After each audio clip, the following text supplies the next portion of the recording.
عقیدہ ذات باری تعالی۔ حق تعالی مالک اور مختار ہیں اور بندے اس کے مملوک اور غلام ہیں۔ پس جو حکم اور تصرف ان میں فرمائیں وہ عین خیر اور صلاح اور عین حکمت ہے۔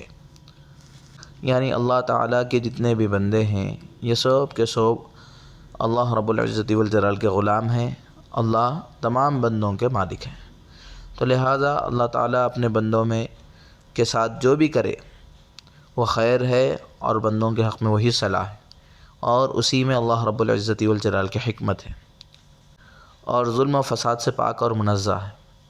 یعنی اللہ رب العزت والجلال کا اپنے بندوں کے ساتھ کچھ تصرف کرنا یہ ظلم نہیں کہلائے گا، یہ ظلم و فساد سے پاک اور منزہ ہے۔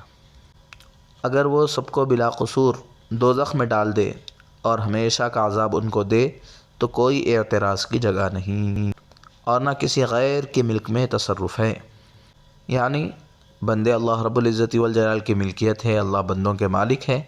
بندوں کو اگر اللہ رب العزت والجلال بغیر کسی قصور کے دوزخ میں ڈال رہے ہیں تو اللہ رب العزت والجلال اپنی ملکیت کے ساتھ ایسا کر رہے ہیں، کسی دوسرے کی ملکیت کے ساتھ اللہ رب العزت والجلال ایسا نہیں کر رہے ہیں۔ برخلاف ہمارے املاک کے، وہ حقیقتاً ہماری املاک نہیں ہے۔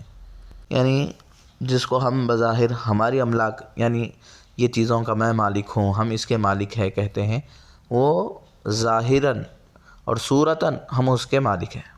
اللہ تعالیٰ نے اپنی رحمت سے ان املاک کو ہماری طرف منسوب کر دیا ہے، ورنہ تو حقیقت میں تمام چیزیں، تمام انسان، ان کی جانیں، ان کی جتنی چیزیں ہیں، ان کے جائیداد، ان کا مال دولت، سب ان تمام چیزوں کے مالک حقیقت میں اللہ رب العزت والجلال ہی ہے۔